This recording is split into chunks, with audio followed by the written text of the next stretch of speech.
Hi, I'm Rachel, the CEO of Internio. In this video, we're going to talk about SPACs, ESG, and open data.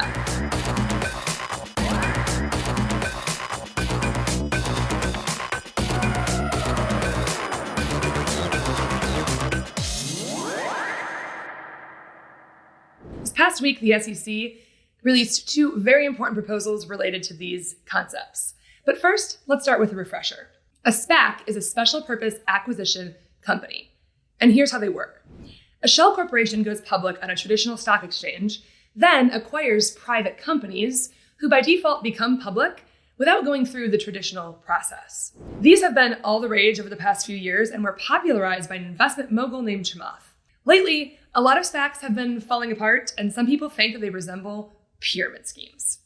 Innovative or scammy, it's controversial, but either way, they're complex, so you can understand why reliable, accessible, open data is important for SPAC investors. We'll come back to that in a minute. Next, ESG. ESG stands for environmental, social, and governance. Many investors and regulators have started to analyze companies from this perspective relative to looking at traditional financial metrics, to analyze risk, growth, and the company's efforts towards social good outside of traditional financial gain. The ESG trend has been picking up speed ever since 2019, when Jamie Dimon, alongside his colleagues at the Business Roundtable, stated, for the first time ever, that corporations should put social responsibility above profit. This was big.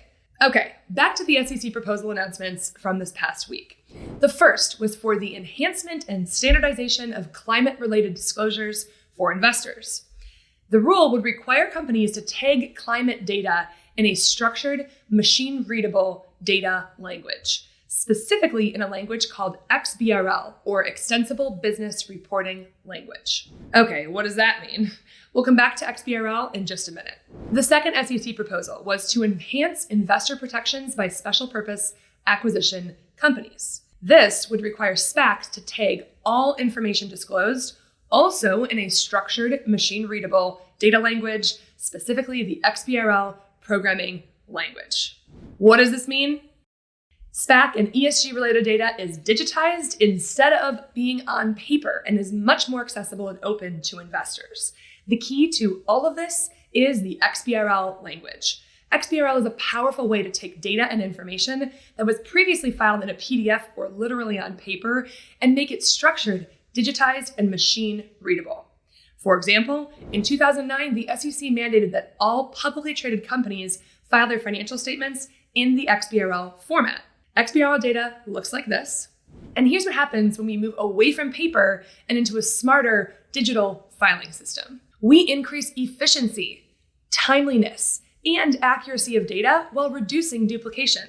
Digitized data enables more advanced and streamlined analytics, which benefits corporations, investors, and really everybody. This, in turn, unleashes the floodgates of innovation by making underlying data more accessible.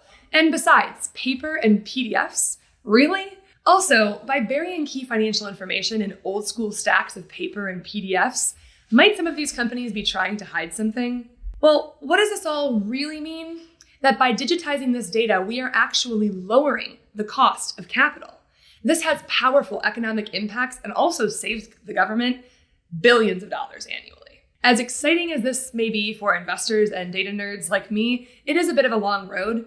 These two SEC proposals are not set in stone or approved yet, and also XBRL programming is complex. Corporations will typically fight back against any regulations that create more work for them. However, this is a great sign that the market is demanding more open data and transparency, and that the SEC is listening.